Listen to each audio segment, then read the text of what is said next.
Today's panel will be discussing what impacts translations, the translation of texts and the translation of performance as materials and practices move from one culture to another. I'll now hand over to editor of TDR, Richard Schechner, to begin the conversation. Thank you, Emma, and hello, people, and hello to Leah and Laine. This is I think our third or fourth webinar, so glad to be back. So we have a very, very interesting topic to explore this today, and two excellent TDR authors. The topic is really translation, both horizontal translation, that is, how you move information, ideas, performances between cultures that have similarities and differences, obviously, and vertical translation. How do you move up and down in time? In the case of Laine Halpern Zisman's work, her grandfather's poetry and music, which was composed while he was held in Buchenwald concentration camp. Let me introduce the two speakers. So Leah Halpern Feldman is an assistant professor in the comparative literature department at the university. Did I get it wrong? No. Yes, in the comparative literature department. Leah Feldman is I had the wrong middle name. Leah Feldman is a assistant professor in the comparative literature department at the University of Chicago. And she's been doing work with groups in Uzbekistan, she'll explain that, and in the south side of Chicago, a very particular neighborhood where the university is situated. And Laine Halpern Zisman, sorry for the confusion of names to some degree, is a lecturer in communication studies at the University of Waterloo in the province of Ontario in Canada. So without further ado, let me ask each of our scholar participants to introduce their work. So I'll start with Laine. Please tell the participants in the webinar about your TDR article, about the work you're doing. And then when you're complete, I will ask Leah to do the same thing. And then we'll start to talk about some of the issues involved in this work. So Laine? Hello. Thank you so much for having me. I'm excited to talk about this work together.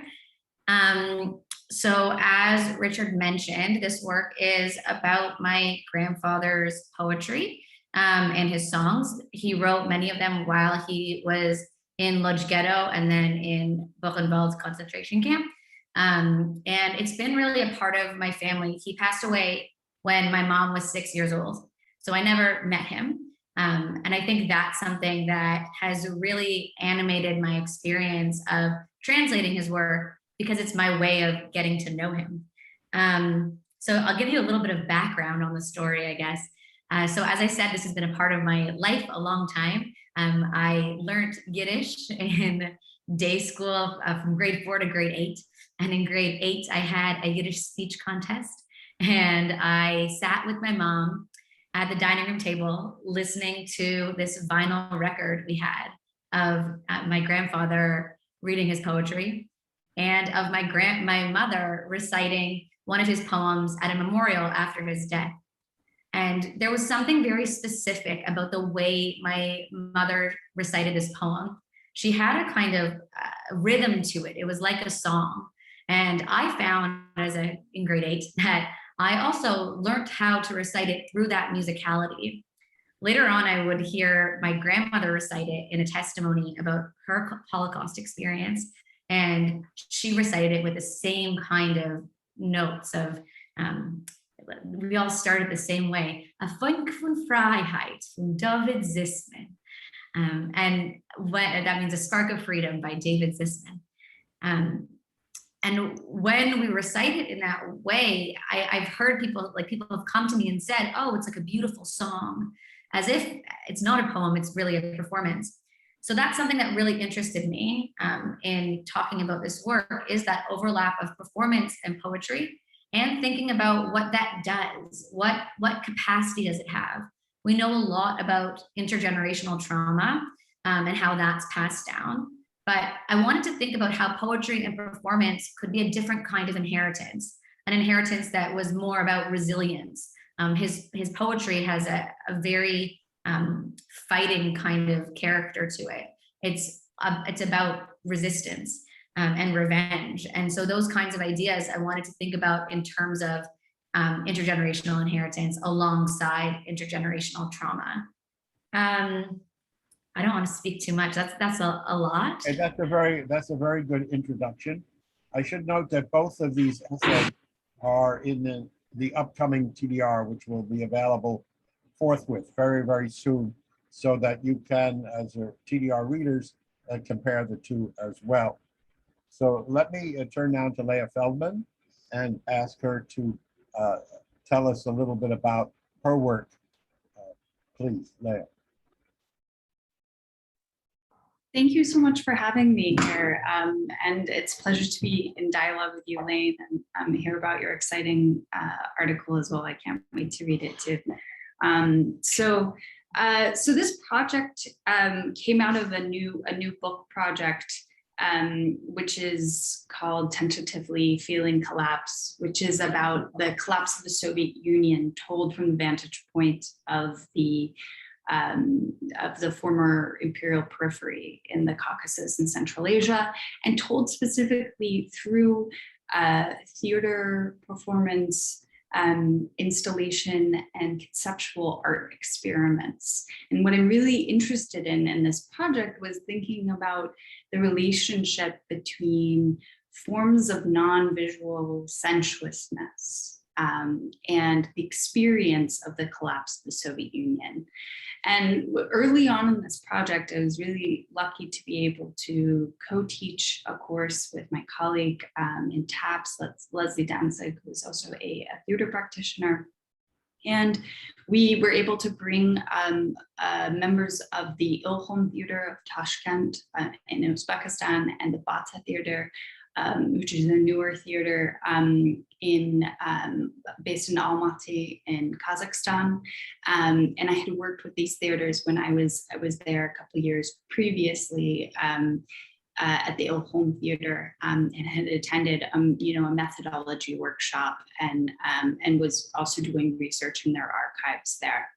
And so we were able to bring these theater practitioners as well, actors, acting instructors, and musicians to Chicago to collaborate with a wonderful electronic musician and community activist, Brother Al, who works also on the south side of Chicago, which is where the University of Chicago is located. And so this collaboration became an occasion. So the collaboration kind of was built around a course that we were teaching at the same time on translation and theater adaptation, and it became an occasion for thinking about translating race and ethnicity between the context of the sort of the collapsing Soviet Union and post-Soviet Central Asia, and the context of kind of authoritarian nationalist regimes, and these two experimental theaters that are really, especially in the case of Uzbekistan, kind of producing these really amazing theater. And in the case of Ilkhom, they've been working since the 70s, so kind of lasted through the ends of the Soviet Empire, and then a new nationalist, quite authoritarian nationalist regime in Uzbekistan. And so we were thinking about the relationship between the ways in which the actors were embodying a vision of ethnicity from the late Soviet period to the post-Soviet moment, in relation to the context of collaborating on this project in in the South Side of Chicago, at the University of Chicago, which has the largest private police force in the United States. And the actors, immediately commented on this, and it sort of became sort of background for this collaboration. And in the article, I talk about the ways in which the project came together, the specific works that were kind of knitted together in this improvisational collaboration. But because it was improvisational, a lot of it was kind of staging a dialogue between these actors and musicians together. That was in many cases not always verbal, in the sense that there was many points which I was translating, but there's many points in which they weren't able to understand what one another were saying, but they were able to communicate in other ways. And so that's the kind of story that this article attempts to narrate.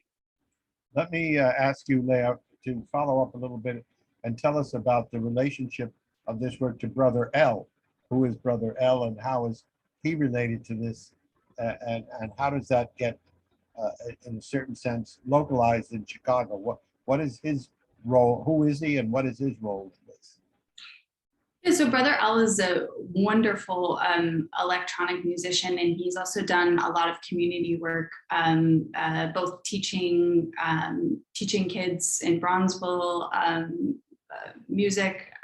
He's done a lot of collaborations with international artists, and when we put together this collaboration, I was trying to find someone in Chicago who was interested in this kind of particularly international music and movement collaboration. And he had done a bunch of work with other artists from South Africa and elsewhere.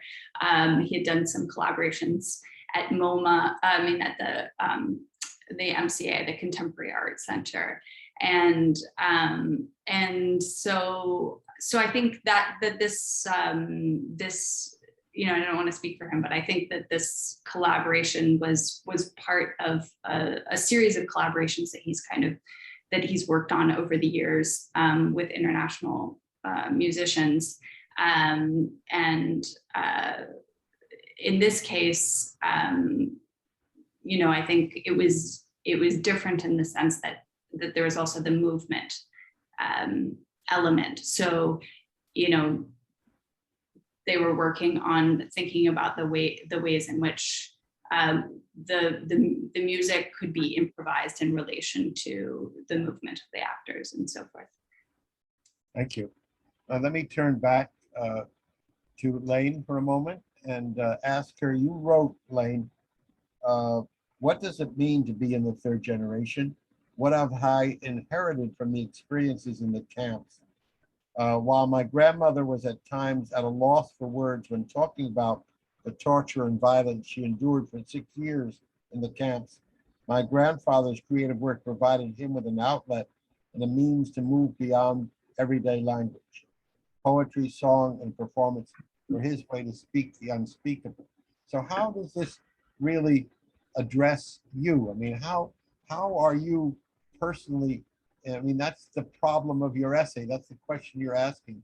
And in a sense, you're asking it of yourself, but you're asking it of a number of generations of people, not only relations of survivors of the Shoah, but people who, were not so directly involved as your family was. Still, how do we access these experiences? And what do we take from them? Yeah, that's a great question. It's actually my grandmother in this testimony video. She talks about also this. She says, like, my husband, he had this as an outlet. He could use this. So she saw that as something he had that she didn't, as a form of expression that gave him a way to cope and to work through those emotions and that experience. So I think about also those who have post memory or inherited memory or whatever you want to call it. how does this help us to, we'll never understand, right? We'll never really know what that was like. But how does it help us to connect to that experience and to act as witness? I think acting as witness is important because although we can't witness directly, I think in order to change the future for the world, for social justice more broadly, we need to be able to witness these kinds of traumas and to understand them in a more visceral way. When we tell a story, we can start to have access to a more personal experience that's not about numbers and statistics, but instead is about a human experience. So for me, this work does give me personal access to this kind of experience that I can never understand, and to start to think through what that means in terms of my own life, how I want to live my life. I think of these poems very much as instructions. They're telling you what to do. He says, like, fighting between races, between classes, it's enough. Like it really is about the broader picture. And he also talks about, like I said before, like he talks about, like, we're gonna have our revenge. Like there is a call to action. So I think that's something that's really important, thinking about social justice as something that's active and passed down through generations. Yeah. Is it performative? In other words, the poems can be read as a book, but they also seem to me to ask to be performed. I mean, that's one reason I was so glad to have your work in TDR. So what is the performance aspect of it? Yeah. I mean, even the hearing of the Yiddish, you know, and Lodz, the ghetto he's from is in Polish, right? In Poland. So Lodz. So what does it mean to perform this poetry and to sing these songs? Yeah, so I think this is, it's integral to me. Like it doesn't just exist on a page. Like, so the way I have it here, this is what was in my grandmother's basement growing up. This is how I like first encountered my grandfather's poetry, like literally like pages of poetry that should be better preserved. But that was interesting to me in my youth. But what was more interesting to me was my grandfather's decision to record these poems. So we have these poems on vinyl record, which he died in 1960. I know that he sent some of his poetry to the Jewish Historical Institute in Warsaw in 1958. And I think around that time is when he did these recordings. So very shortly after he passed away. But he made this decision to record them. So for him, it had to have been a performance. It wasn't just something that was static on the page. And there's also like, he performed them in the camps. It wasn't something that was passed around. It might have also been passed around on paper, but he was known for performing these poems and these songs in the camps. And in that way was able to create hope and create resistance through the other people who were there. So for me, it is 100% a performance because that's how he did it. And he incorporates. When you perform it or when you say it, that you are embodying him, that he's ghosting himself through you, that you are becoming him, or is it at a distance far away from you still? I think there's a necessary distance, but at the same time, the process of translation for me is a very embodied process. I'm not fluent in Yiddish by any means. And so for me, the process is something that is embodied. It's something about literally bringing these words into my body and through my body. So I think that is a part of the performance of it. Thank you. So let me connect some of that to what Leah may be doing. So two questions for you, Leah. One, I want to know your language skills, how you communicate. Obviously, English is there, but what about the languages spoken in Kazakhstan, Uzbekistan, and Russia? And you write the collaboration's performance of embodied translations, rendered legible the violent history of Soviet colonialism, as well as its administrative afterlife as authoritarian ethno-nationalism in post-Soviet Uzbekistan, alongside and through its resonance with racialized police violence in its staging on the south side of Chicago. That's a very provocative statement and an interesting one, because what you're saying is that as Chicago power structure is to the inhabitants, especially the people of color inhabitants of the south side, not necessarily the students and faculty of the University of Chicago, but the neighborhood in which the University of Chicago is embedded, is analogous to the Soviet relationship to its empire, its former, what it was in its former empire. So really two questions. One, your own language skills for philological translation, that you're discussing. And two, this parallel between the Soviet Union and the former Soviet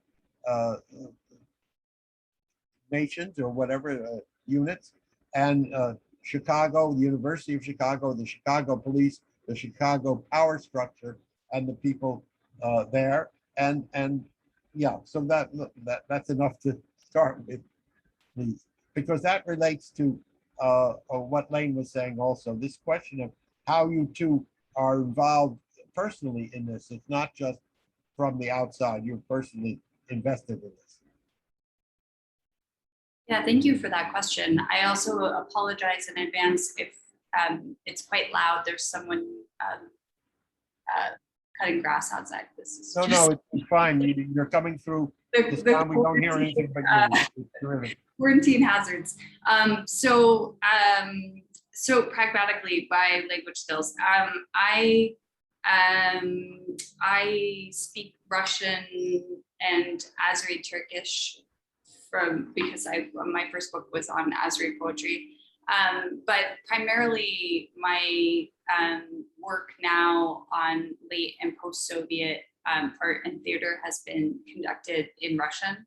I would like to learn Kazakh and Uzbek. There's some similarities with Azeri, obviously, because they're all Turkic languages. But most of the Ilhom's productions are all in Russian, as is Bata. And in terms of that group of folks, they're mostly Russophone, although many of them do speak Kazakh and Uzbek. But this is, one of the important residues of the Soviet Empire. And I think I definitely wanted to be provocative in this article and trace some of, part of the problem was trying to trace some of the resonances in terms of the ways in which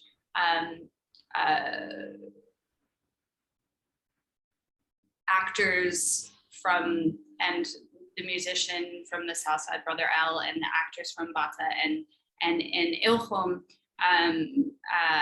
articulated a sense of the ways in which their bodies had been optimized and manipulated under these these authoritarian post-national regimes, as well as under the Soviet Empire, and then reciprocally in Chicago, and in a really heavily policed area. And I think that it also one of the things I'm really interested in this article that I hope comes through is some of the ways in which that those experiences were quite dissonant, actually. And so I don't think that there was a kind of a resolution in that conversation, but I found that oftentimes the failure of some of those elements to translate interesting. The other thing that I want to say is that one of the things that I'm interested in thinking through in this project and in this book is the ways in which we think about the problem of race and ethnicity under the former Soviet Empire, and how that affects the ways in which ethno-nationalism has been mobilized. You know, one of the things I've been working on is the rise of the right, the global rise of the right, both across Eastern Europe as well as the US and Europe. And kind of one of the sort of pivot points that I trace is the collapse of the Soviet Union. That is the collapse of a kind of discourse of multinationalism and diversity. But at the same time, I want to show the ways in which that discourse of multinationalism was itself part of, you know, both outwardly the developmentalist ambitions of the Soviet Empire in its world building, you know, across the global South, as well as its own internal structuring of empire. And language is becomes like a really important marker for ethnicity and the way in which racialization is mobilized, the ways in which nations are cordoned off or separated from one another, the ways in which movement is restricted. So one of the things I wanted to think about in this piece was how language is, how language contains the body, how language is kind of historically marked on the body, and how the gestures of the body can intone a kind of philology or a kind of history of language. And this is one of the ways in which I think this piece is trying to think about translating race and how to think about it across this somewhat what seems like an impossible divide of the post-Soviet world and, you know, like the United States and particular context in Chicago and the South Side, and the university's role itself as a developmentalist kind of agent here. And what about one of the texts that's been you write about being staged is Pushkin. So Pushkin is you know, a 19th century Russian classic author. How does Pushkin's work fit into this, you know, Chicago, Tashkent? How does Pushkin fit into that? Yeah, so one of the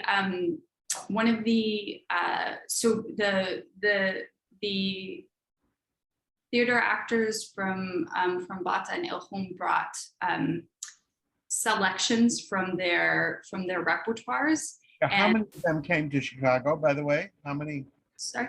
Oh, so there were two. There was one actor and one musician from Ilhom and Omnibus, and they kind of worked together in Tashkent, and then one actor and musician from Bata. And how long were they in residence in Chicago? They were here for 10 days, I want to say. Right. And was there any cross, or did any people from Chicago go to Central Asia, go to Kazakhstan or Uzbekistan, or was it only coming?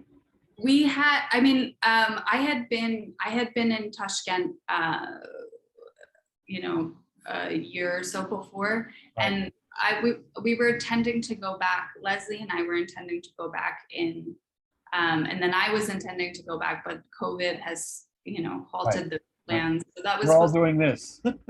Yeah, exactly. But I'm really eager to get back there. So, but yeah, that hasn't happened yet. But so I'm sorry I interrupted you when you were talking about Pushkin. So how does Pushkin relate?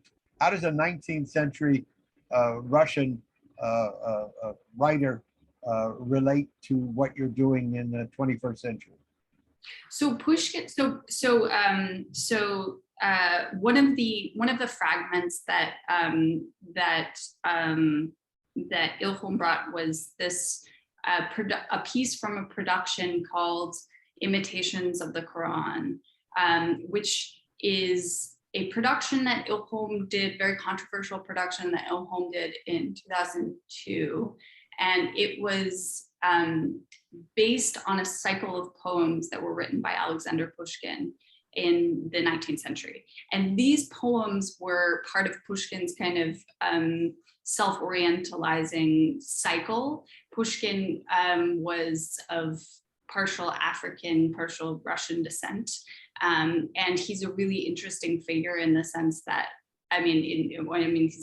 he's like sort of Shakespeare of Russian and Soviet poetry, but also he's been kind of emerged as a figure who was used during, especially during in the Soviet Empire, and also still now, as a kind of a figure for articulating a kind of non-white Russian poetic tradition. But a lot of his poems are at the same time about empire. He writes a lot about, he's really inspired by Byron, and writes a lot about the Caucasus and like the kind of Orientalist fantasy of the Caucasus at the moment in which Russia was under the, in the 19th century when Russia was cementing its empire there. So he's this really, really interesting and complex figure. And when Ilhom did the production, Imitations of the Koran, they took these kind of these pastiche, this cycle of poetry called Imitations of the Quran, which was itself a kind of pastiche, a kind of fantasy of what the Quran might be, and then they inserted like surahs, Quranic surahs, and devotional Uzbek singing into the production. But at the same time, it was there were a lot of like very eroticized dance movements. And it's a very, it's a very queer, erotic play. And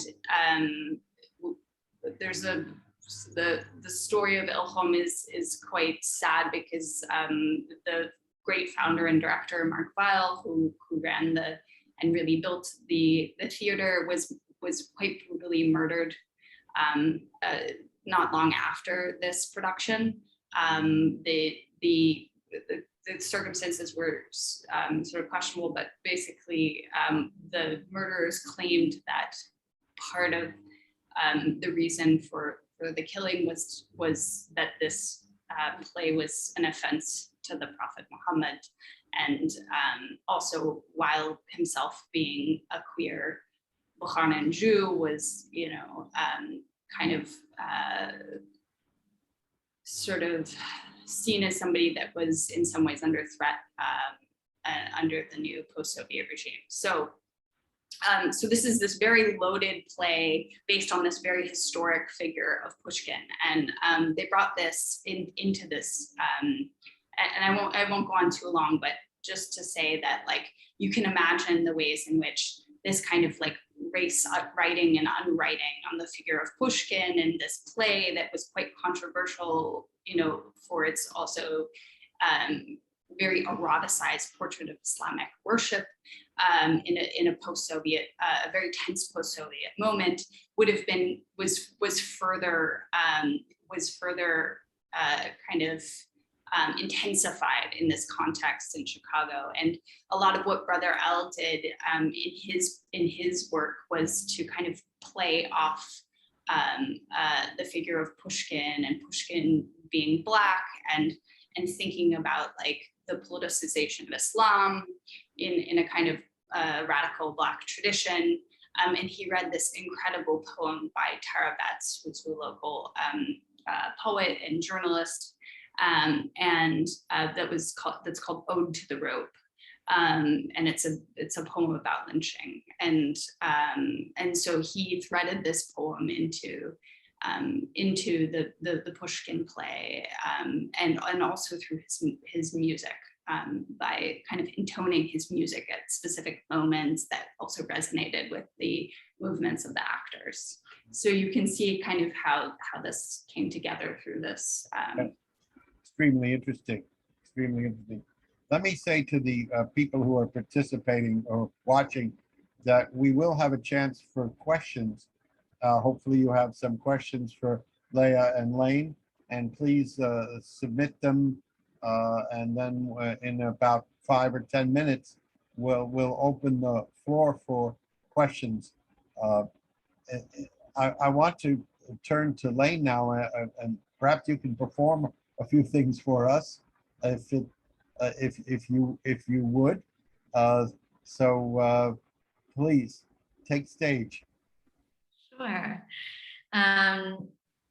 So you can also, there's it's in the article. There's like a link to a SoundCloud, and on that playlist, there's my grandfather reciting the poetry. I believe my mother reciting the poetry, and me. So you can hear the differences, and you can hear what I think is like quite powerful.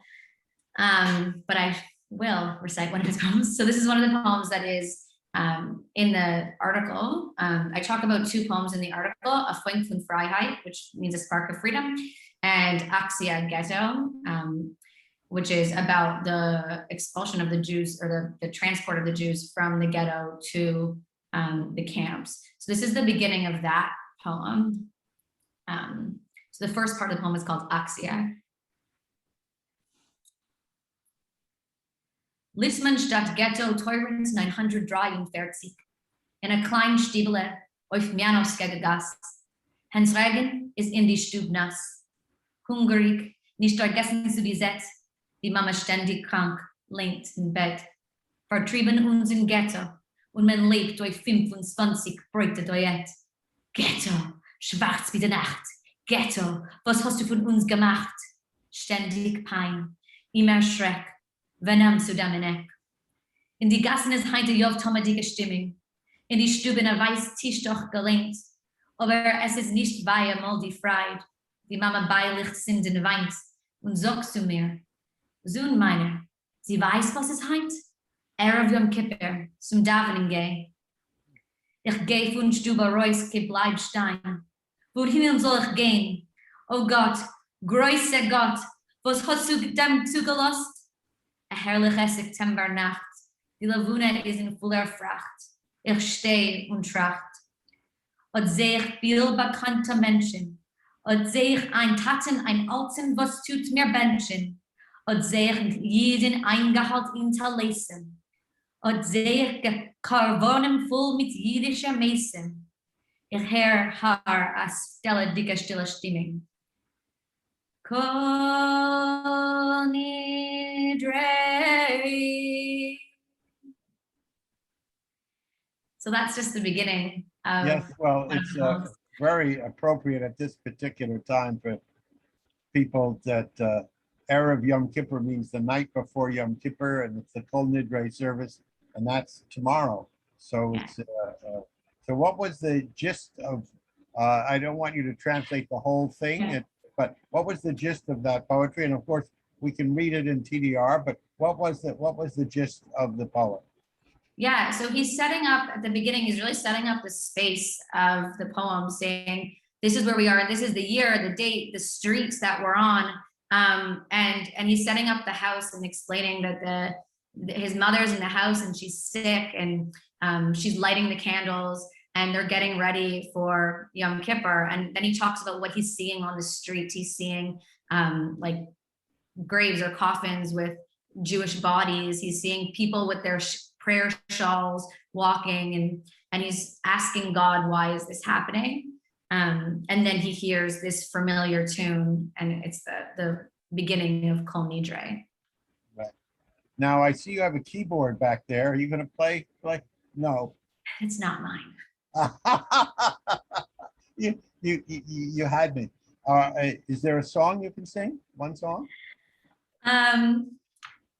Sure. So the song is actually the only song I know isn't actually from his Holocaust poetry. It's actually from when he came to Toronto. But I will share it. Because so this is one of the things you'll read in the article is that his focus on space is something that's very important to me. I think that's an act of witnessing, to map your experience. So he does that in his work in the camps, but then also when he moves to Toronto, he really maps the space.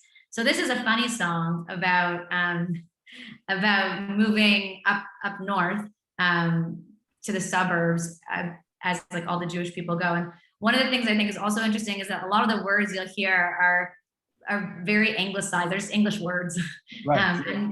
And that's what's interesting, I think, about Yiddish is how it picks up other languages. Absolutely. So it goes like this. Oy janum glich mich getroffen, oy vey, the Allegrine bin geläufen up die Hill gekäufte Häus. Oi weh, oi weh, oi gewalt, wie halt men auf, oi weh, oi weh, oi weh. Gefällt meine Weib, gemoved up north, oi weh, oi weh. Und zelliger blot is, boy a good ort, boy a bei soilam, voin ich dort. Oi weh, oi weh, leben do soilam, voin ich dort. Oi weh, oi weh, oi weh. Well, how would you translate oy vey? Oh gosh. Yeah. What's Like, happening? oh Oy vey. no. It's hard Yeah, to I don't know. So, Leah, let me turn to you, and then I'm going to see if we have any questions. This is, your essay is called, it's about embodied philology.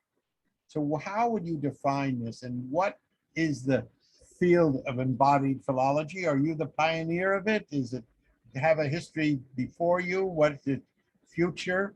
I mean, obviously, I know what embodiment means. I know what philology means. But what is embodied philology? I'm sorry I can't signal for you all, but embodied philology.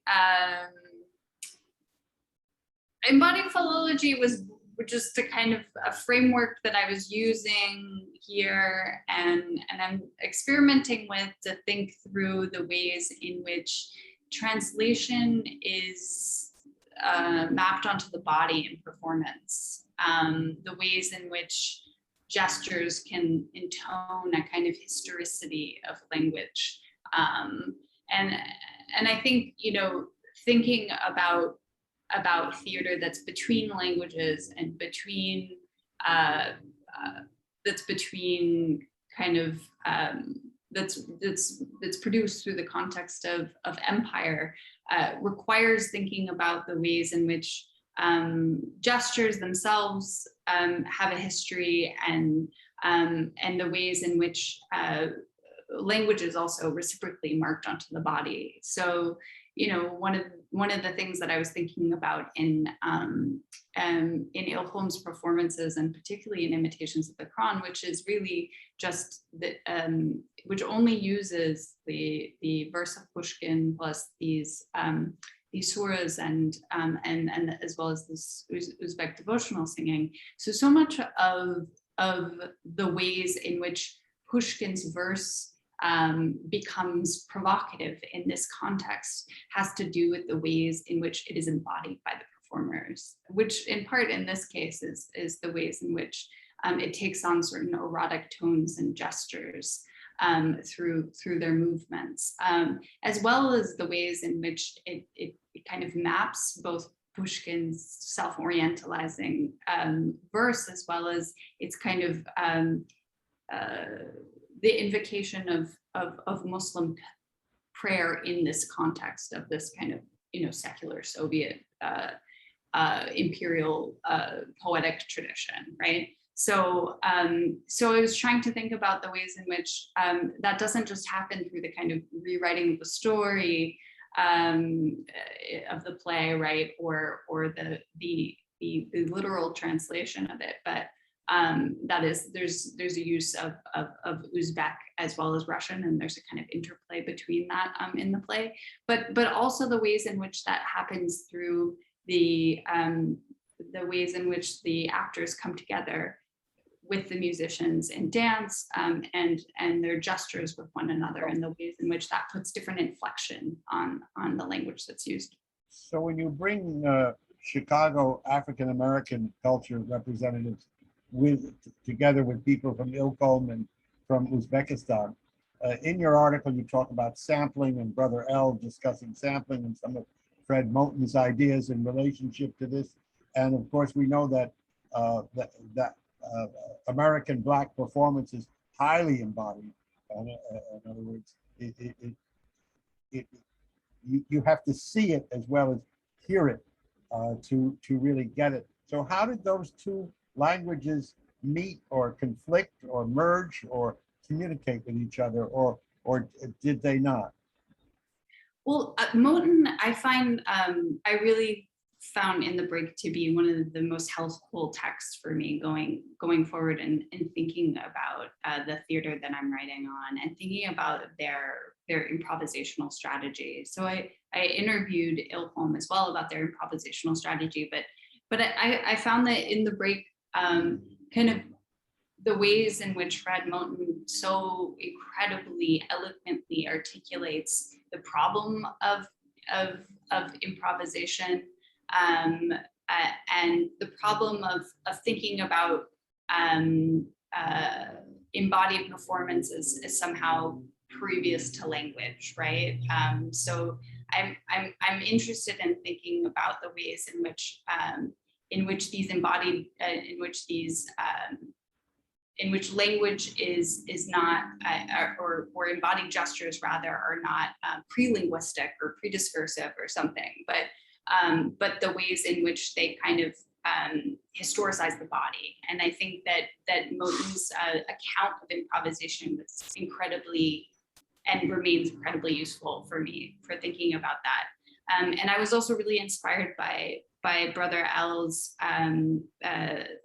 theory, or the way in which he thinks about sampling and the ways in which sampling can also kind of take a soundbite and place it into a different historical context, and the kind of tension and productive tension that juxtaposition sonically produces. So that was also really inspiring for me to think about the ways in which this collaboration took place.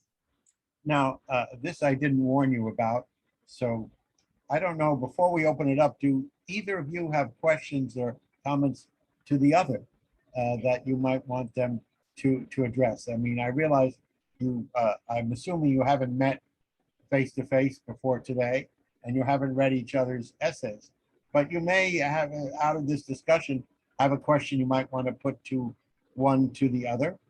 So I'm just going to leave it open for a moment and see if that's so. If not, we'll then go on to see what the participants may have for us. So either of you? Oh, I have a question for you, Laine. I mean, I'm really, like I said, I'm really excited to read your essay. And you were talking a bit about how you learned your grandfather's poetry, and that the song itself was helpful. And I wondered if you could speak a bit to that, like the ways in which the kind of learning of the song through music made it feel like an embodied practice for you, and how you've sort of thought about that in your practice. Yeah, my question for you actually was very similar, because you had mentioned that people were communicating in other ways that were nonverbal, and I was thinking about what translation or communication looks like in those nonverbal ways. Yeah, and like what it means to translate the things between the words. I really don't speak a lot of Yiddish, so I think that I think most people learn through song. We learn language through song. That's like a very common practice as a learning strategy.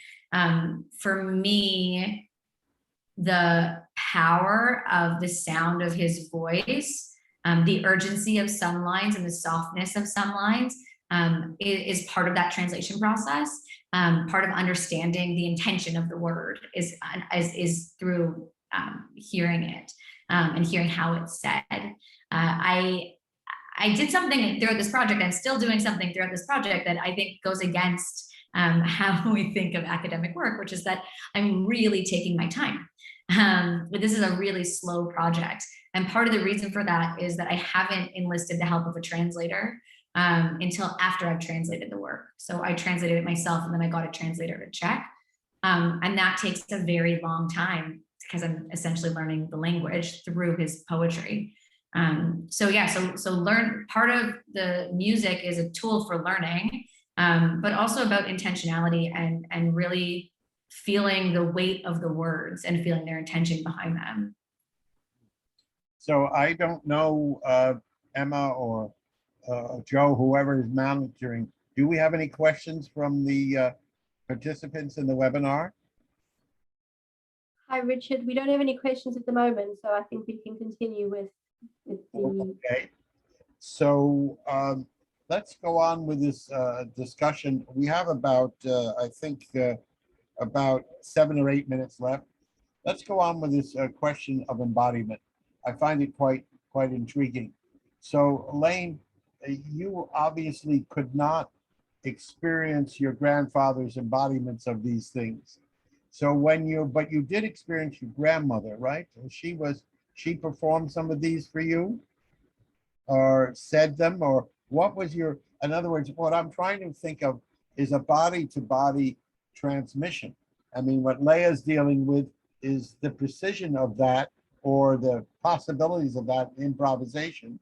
You are not so much improvising.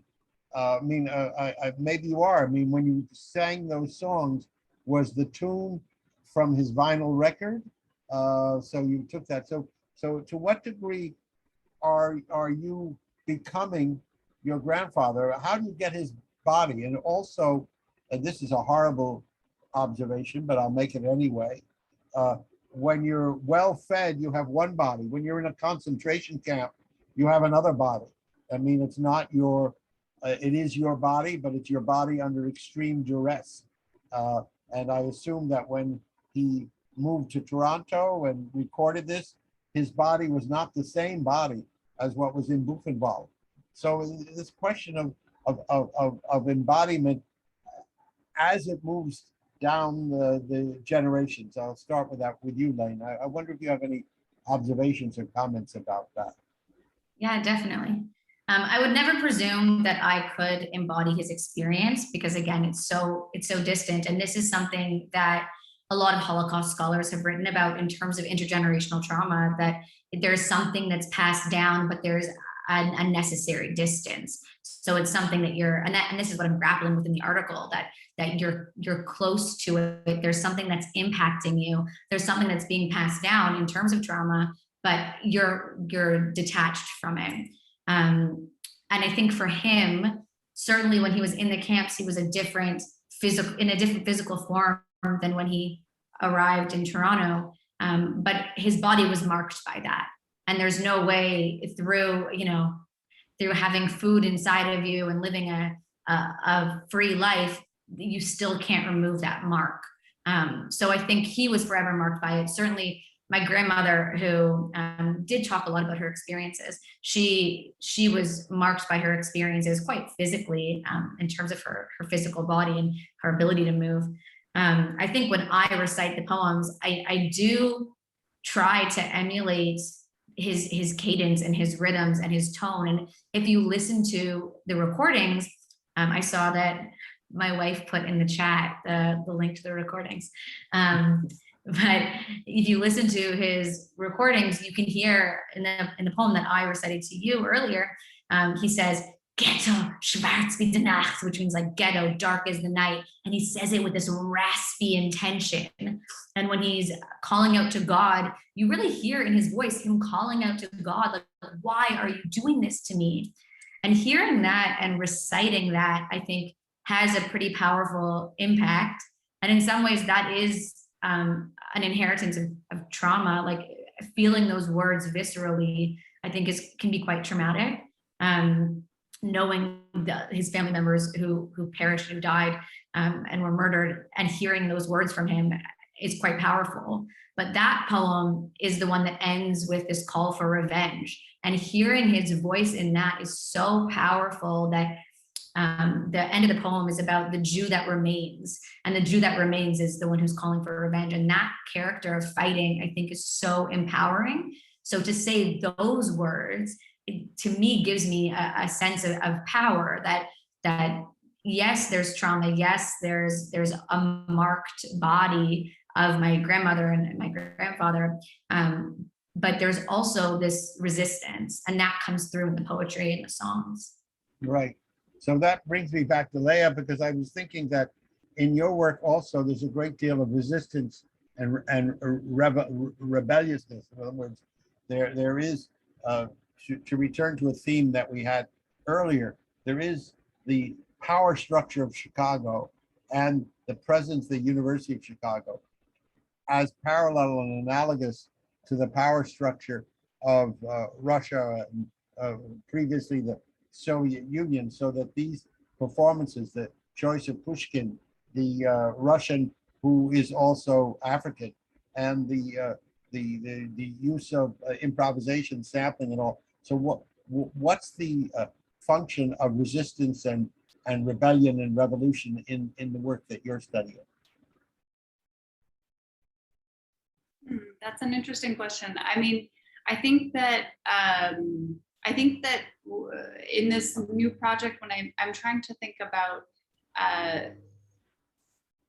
the importance of improvisation and other forms of non-visual sensuousness. So in improvisation being like sensing others' presence in a space, and I think what one of the things that is emerging in this work is, for me, is the ways in which sensuous assemblies orchestrate different kinds of resistance and make possible different kinds of mobilization in moments that are so overshadowed by, again, authoritarian forms of authoritarian control, forms of militarized policing, and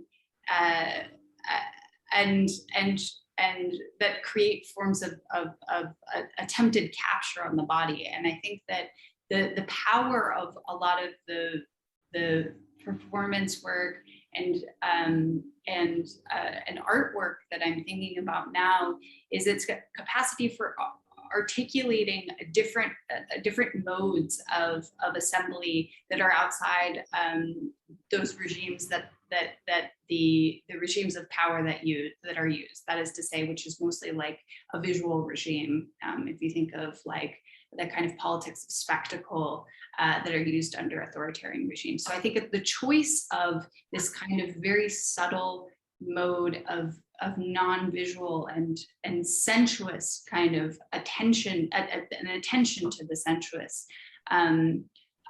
is alter, has really